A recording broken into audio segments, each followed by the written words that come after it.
Les sondages, un outil discuté. Un révélateur des limites des sondages a été les résultats du premier tour de l'élection présidentielle de 2002.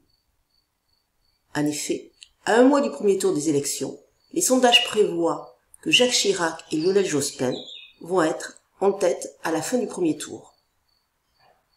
Or, en réalité, il y a bien eu Jacques Chirac, et c'est Jean-Marie Le Pen qui a été second, Lionel Jospin n'est que troisième. Comment expliquer l'erreur de prévision des sondages?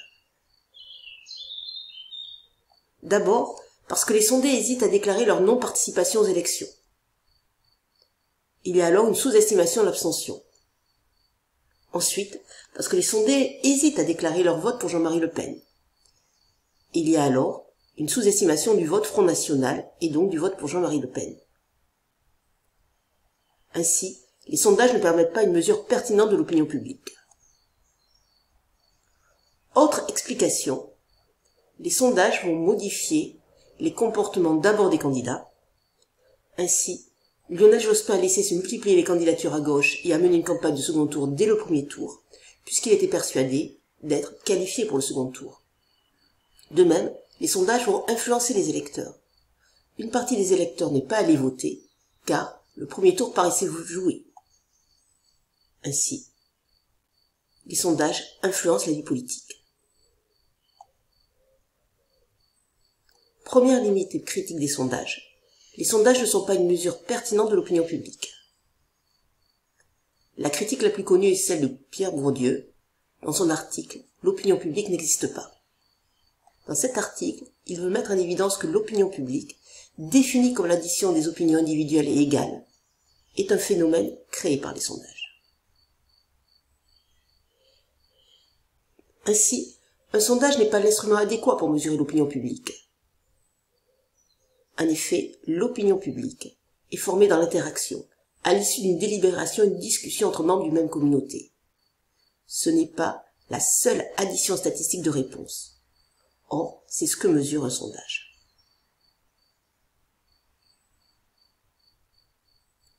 Ensuite, le sondage postule que toutes les opinions individuelles ont le même poids. Or, selon Bourdieu, c'est faux. En effet, certains individus ont plus de connaissances que d'autres, et certains individus ont plus d'influence que d'autres. Dans ces conditions, les questions posées lors d'un sondage ne sont pas celles que se pose la majorité de la population. En effet, les sondages partent de l'idée qu'il y a accord sur les questions qui méritent d'être posées. Les thèmes des sondages sont donc sélectionnés et choisis par une minorité, les instituts de sondage et leurs clients. Pour Bourdieu, le sondage est alors une manière pour l'élite d'imposer ses problématiques à la société. Cela va alors influencer la réponse des sondés. En effet, le sondé n'a pas automatiquement réfléchi à la question ou n'a pas de connaissances sur le sujet. Il ne va donc pas répondre. La non-réponse est donc pour Bourdieu un signe de méconnaissance ou d'inintérêt. Ou alors, il donne une réponse improvisée. Ainsi, les sondages postulent que tous les individus ont une opinion sur tout, ce que remet en cause Bourdieu. Selon lui, le sondage produit des opinions qui n'existeraient pas sans son intervention. Ensuite, les réponses des sondés dépendent du contexte du sondage. D'abord du contexte social, économique et politique. Celui-ci donne une conjoncture particulière et donne des problématiques spécifiques. Ces problématiques vont alors influencer la réponse du sondé. L'opinion est donc variable, elle est volatile, et un sondage ne peut mesurer cette opinion volatile. Autre influence du contexte, les normes culturelles. En effet, il y a des règles à la base de chaque comportement, et la réponse du sondé va intégrer cette norme culturelle. Il ne va donc pas déclarer une opinion contraire à la majorité.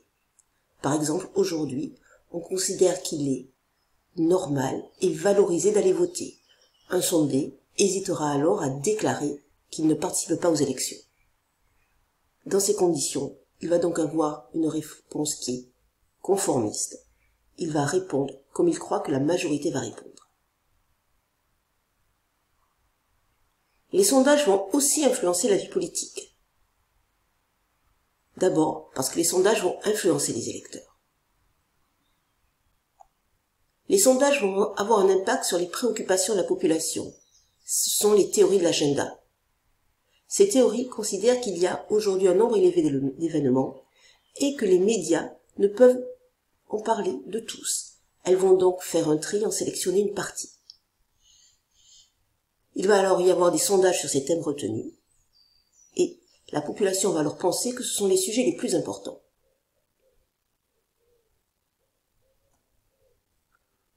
On peut aussi se demander si les sondages ont un impact sur le comportement électoral. Autrement dit, la prévision des résultats par les sondages transforme-t-il le comportement électoral? Certaines théories mettent en évidence que la prévision des résultats par les sondages va impacter le comportement électoral. D'abord, sur la participation électorale. Si un candidat a beaucoup d'avance, cela peut dissuader certains électeurs d'aller voter, car cela semble inutile. Mais aussi, sur le choix électoral.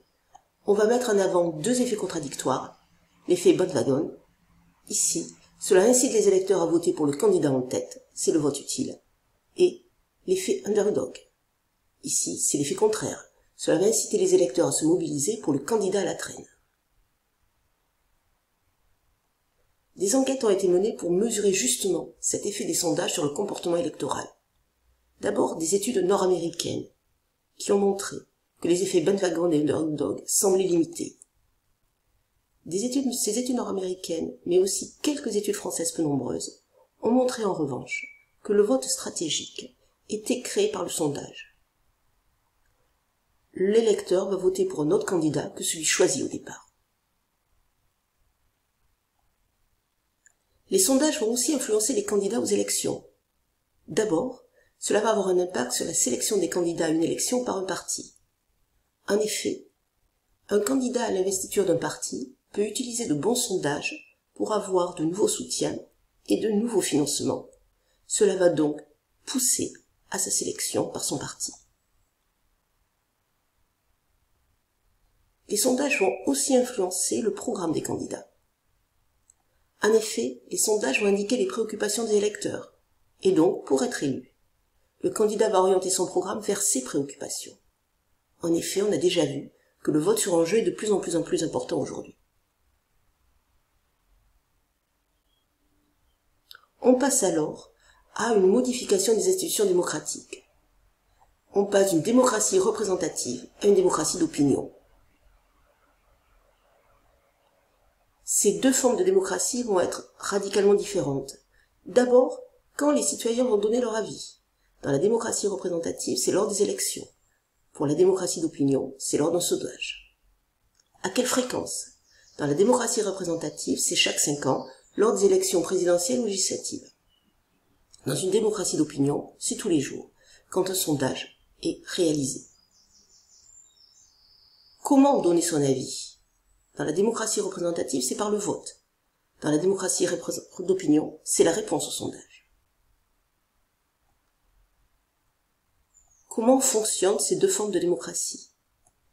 Dans la démocratie représentative, les citoyens vont déléguer leur souveraineté aux élus qui prennent des décisions pour le bien commun. Dans la démocratie d'opinion, les élus vont prendre des décisions en fonction des résultats des sondages.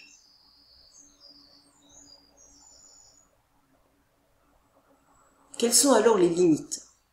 Dans la démocratie représentative, les citoyens vont peu s'impliquer dans la vie politique. On voit aujourd'hui une augmentation du taux d'abstention. Dans la démocratie d'opinion, les décisions vont se prendre à partir de facteurs émotionnels et non scientifiques. Ensuite, les gouvernements peuvent être réticents à mettre en place des mesures impopulaires, mais efficaces à long terme.